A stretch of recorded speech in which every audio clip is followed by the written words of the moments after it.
Hello everyone, I'm Anna Huang. I'm here to talk to you about the RCD ShareNet on YouTube channel. Among all the services provided by the Richmond Center for Disability, one of the core services we deliver is information and networking. And a lot of people would come to seek assistance in completing some benefits application forms. One of the more popular benefits that people with disabilities are looking at is the Canada Pension Plan Disability Benefits. The acronym of that is CPPD. So CPPD is actually only just one form of the Canada Pension Plan. Under the Canada Pension Plan, there are many types of disabilities, and obviously the pension is one of that, and that is a retirement pension. And other than that is the disability benefits. And there's also the children benefits, survivors pension, children of disabled CPP contributors, and death benefit. So there are different types, and today we are focusing mainly on CPPD, the Canada Pension Plan Disability Benefits. So what are we going to talk about today? So we can have a look at the agenda today. So we can have slide 1 up. And then it gives you kind of in a point form what we're going to cover today. So we're going to talk about what is CPPD and who's eligible to apply, and how much is CPPD disability benefits, and what are the impacts of getting the CPPD, and how to get ready for the CPP application. Due to the time constraint, we are not going to talk about the exact process of the CPP application, which I will cover in the following episode of the ShareNet. So we will look at in detail the application form. So today we'll just kind of talk a little bit about how you can get ready to prepare for it, because it is quite a substantial form to complete. Okay, now what is Canada Pension Disability Benefits? So CPPD, it is a monthly payment paid to the person who has succeeded in applying for the CPPD ban. And a lot of people may not know about that. It is actually like the Canada pension, is a taxable benefits. So it is from the federal government and through the Canada Pension Plan Department to eligible recipients. And it is administered through the Service Canada. So I know that it is a bit complicated just to understand the infrastructure, because CPP is officially under the CRA, the Canada Revenue Agency. And when you want to get information about your CPP, actually you contact CRA. But when you do the application, it is through remember that is a one service center for the federal government services, which is through the Service Canada. So a lot of the information regarding the federal government's benefits you can get from Service Canada Center, and including all the application forms and also submitting your application. Who can apply for CPPD? So we can have the eligibility criteria slide up. So when you see that, it is a slide 2. Basically, there are 3 key criteria with that. One is the age issue. The person has to be under 65. And then they also need to have made enough contribution to CPP. And then the third criteria has a mental or physical disability that regularly stops the person from doing any type of substantially gainful work, and have a disability that is long-term and of indefinite duration, or is likely to result in death. So what I'm just read out to you is the most recent criteria listed by the Canada Pension Plan to apply for CPPD. Some of the people from the previous application may say, oh, I've heard something different from that. And that is true, because these condition has just been modified 2 years ago, and that they changed the wordings a little bit. They are not as precise and specific as before. If you remember some of the previous criteria, and I read it from my past notes, is, the person has to stop working completely because of a medical condition, and then that is severe and prolonged. So kind of severe and prolonged, they're pretty subjective, and then, difficult to describe what is prolonged, how long is prolonged.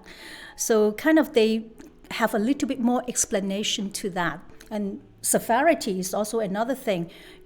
Some people may deem a condition very severe and some may not. So how do you define that? So that is also the key issues there. And the other major controversy is meet the contribution requirement. And if you recall, some of you may recall that before they actually specify that, they say is you have contributed to CPP 4 of the last 6 years, or 3 of the last 6 years if you have contributed for at least 25 years. So kind of, when you listen to that, people are a lot. So among these 6 years, do you contribute in the first or intermittently, or how do you contribute? So that is a lot of confusion over that. So right now on the application form, they have changed the wordings entirely. They just, as what I have read to you earlier, is they say you have made enough contribution, and then also reach the minimum amount of CPP that you have contributed to qualify for the CPPD. So it is a little bit vague, but it also leaves room for negotiation.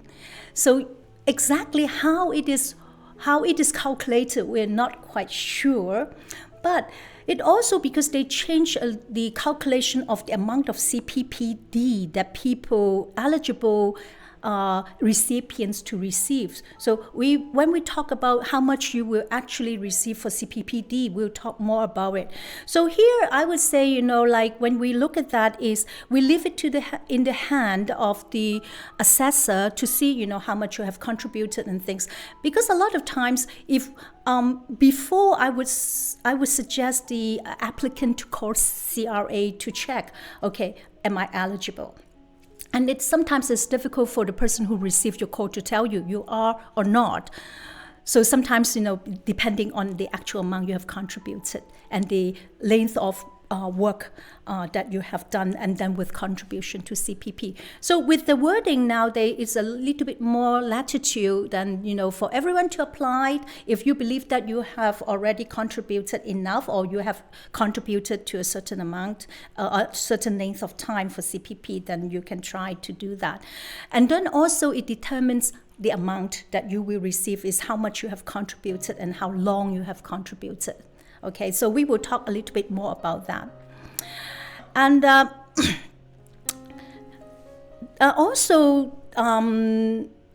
the government has also introduced so some of you may have heard okay, when you reach the age of 60, some people, they have contributed to CPP, you can apply for early CPP. Okay, so we're not talking about the CPP. However, if, say for instance, after the age of 60 and you have started collecting CPP, are you eligible to apply for CPPD if that is a disability happens in your life? So there actually are 2 types of CPPD. One is under the age of 65 while you're not collecting any CPP. So you're not having any you are not having any retirement pension. Okay, so then you apply for the straightforward CPP. And there's another type of CPPD. So another type of CPPD is actually between 60 and 65 while the person has applied for early CPP.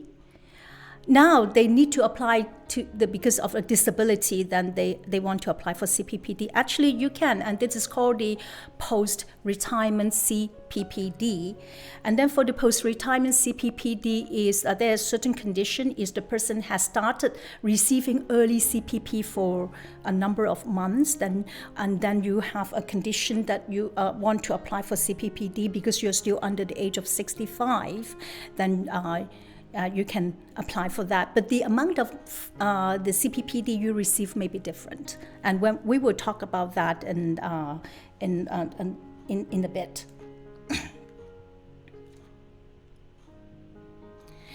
So what happened at 65? If the person has applied for CP and is receiving CPPD, automatically, like CPP, the CPPD will stop, and then the person will change over to the Canada pension plan.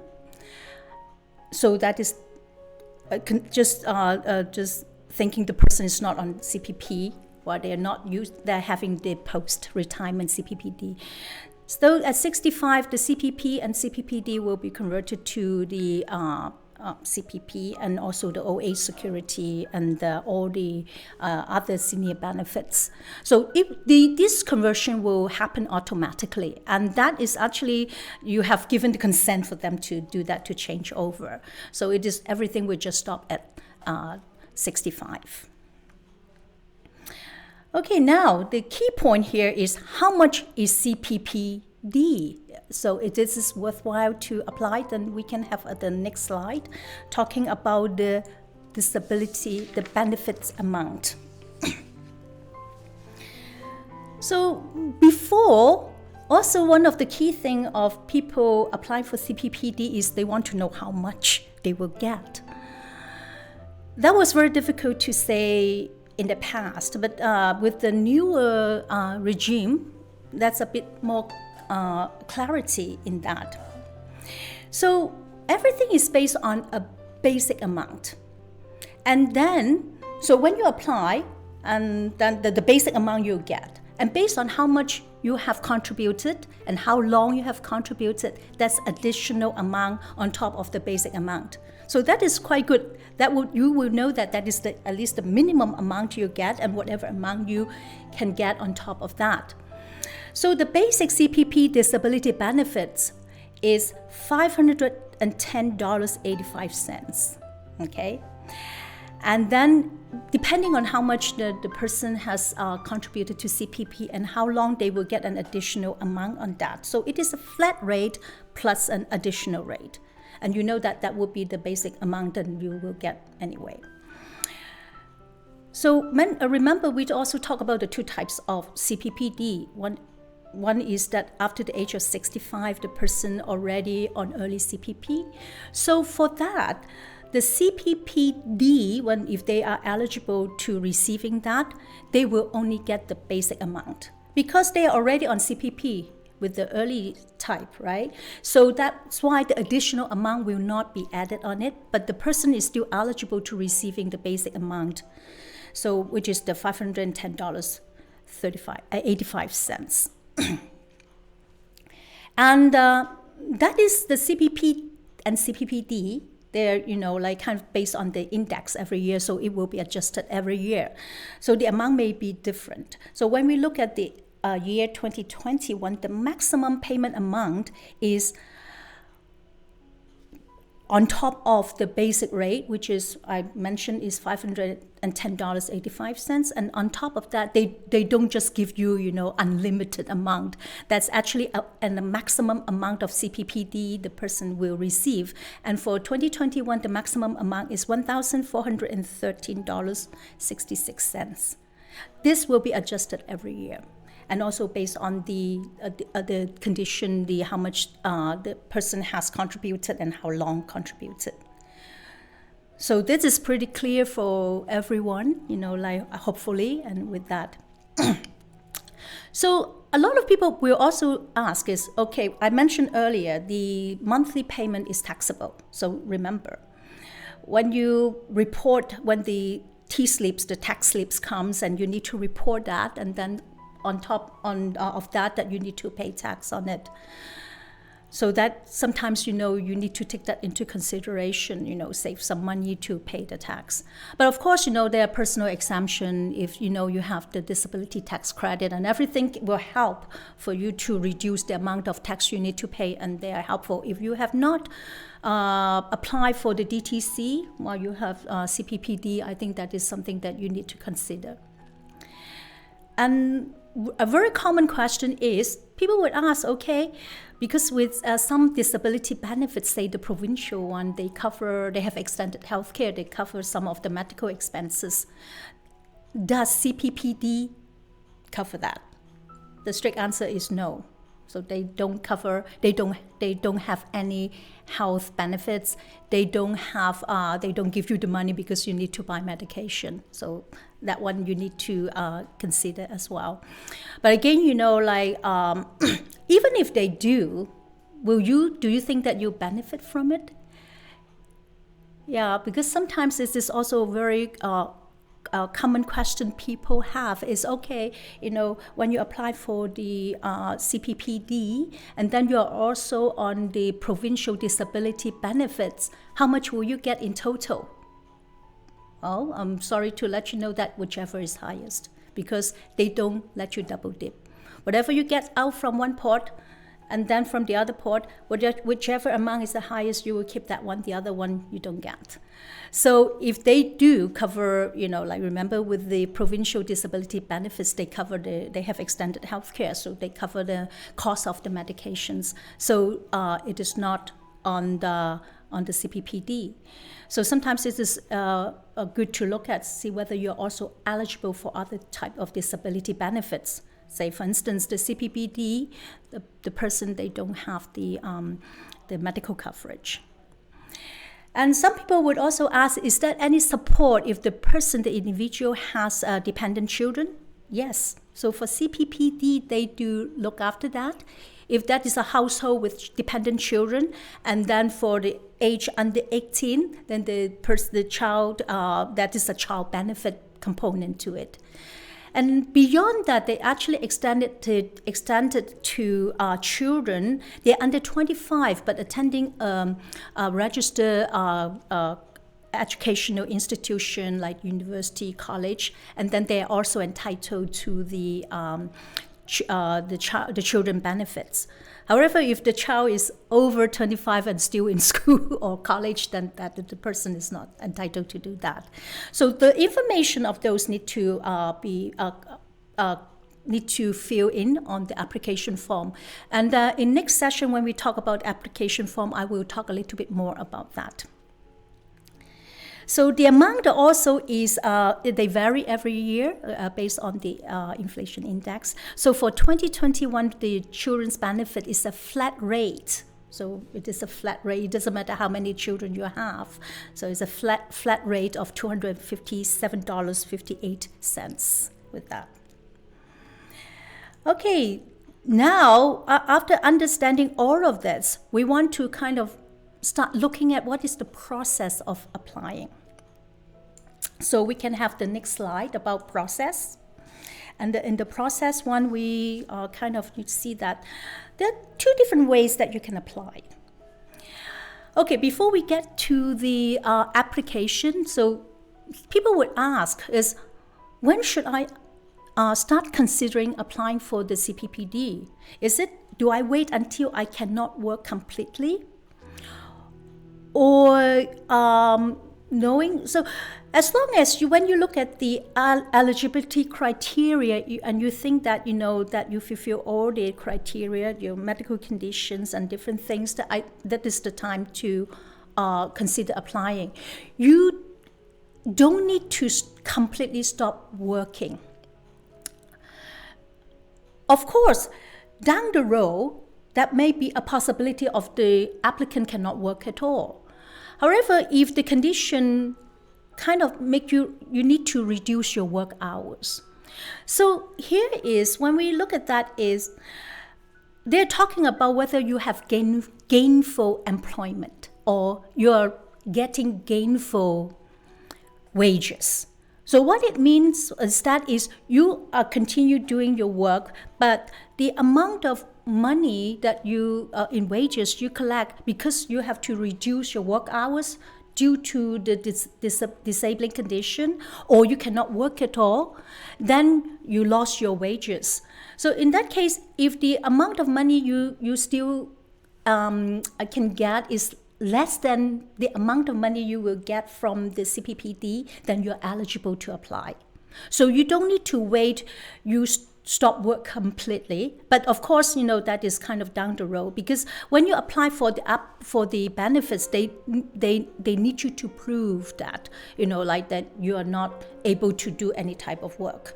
So when we get to the application form, we will talk a little bit more about that. But just bear in mind is sometimes you don't need to wait until you stop work completely, but that is kind of the inevitable outcome of your condition. Then you want to consider applying for the CPP. Or if the condition is so grave that like it is that you cannot really undertake any work, or the life expectancy is short, and that is kind of predicted by the physician, that is the time to apply for CPP. Because CPP is a benefits that we have all contributed to, and then if you don't get it while you can, the CPP or CPPD, then it will be converted into another form after the person's passing. So kind of that is the importance to look at that and apply for it in a timely fashion. Looking at the slide, and you can see that there are two types. One, of course, you can do the paper form. So the paper form is the ISP 1151, and you can download from the internet. The form is quite a big form. It's about 19 pages, addition to the medical report that has to be filled out by your doctor, which you don't get to see because you just let the doctor do that. But the complete form of the 19 pages all will be completed by the applicant. So in the next session, we will be talking in depth about the application form. But the other option, of course, with the government is using their online portal. So if you are a computer savvy and then you want to apply online, that is good. And it is through the My Service Canada account. So I'm sure a lot of you have heard about this if you do all this government's different accounts. So if you look at the different accounts you have if you're on PWD with the BC provincial government, you have the MySelf-Serve account. If with CRA, you have My account. Then with this one, it is called the My Service Canada account. If you have not opened a My Service Canada account, and that might be some reasons for you to do that. Eventually, the government, with the federal government, they probably want to link this account with your My account with the CRA. So probably, like with this linking, it is more convenient to manage your government benefits, to file your income tax and all different things. So for this one is right now they're not connected yet, but it is down the road they are looking at that option. So My Service Canada account, a lot of you are familiar with that because, through the pandemic, if you apply for different types of COVID benefits and or EI, that is the online account that you can use. So it is not difficult to open up, and you of course need the access code and everything to prove your identity. You need your social insurance number and all the personal information, and with that. And once it is open, you can apply for employment insurance. And of course, like I mentioned, the CPPD. Eventually, you can apply for the CPP and the OA Security and Guarantee Income Supplement. So in a way, that is actually very helpful down the road. With everything's you can look at and apply. And not only that, you can also use the account to track your application and also to be informed of how much money you will get. The deposit, the OA Security Guarantee Income Supplement or the CPP. And then down the road, you will also get your tax slips from this online platform. So it is useful to consider looking into that and to apply for it.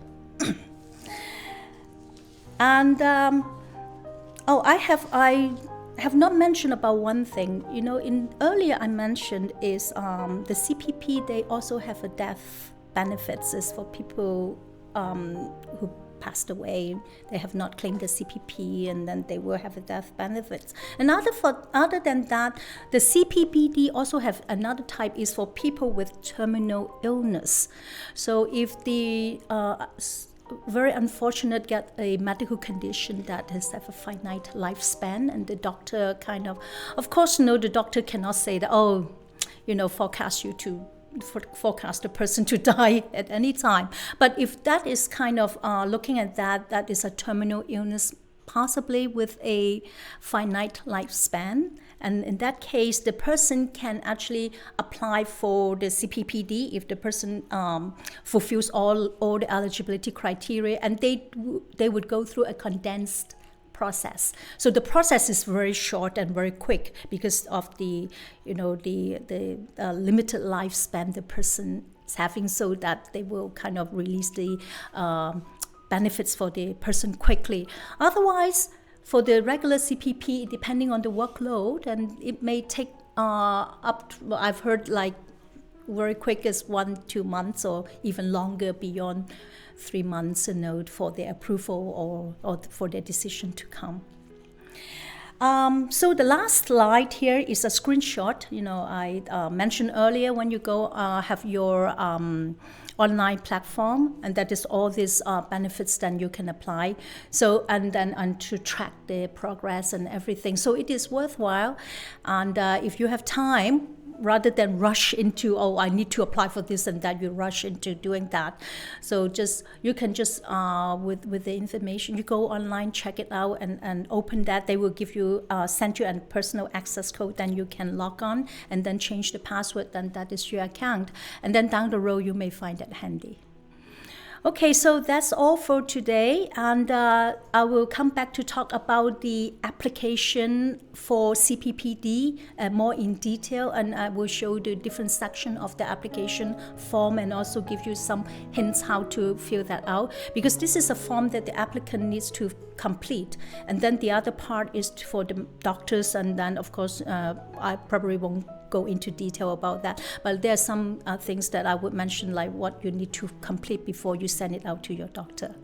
And that's all for now, and thank you for joining me today for this session. I hope the information is helpful, and you take care.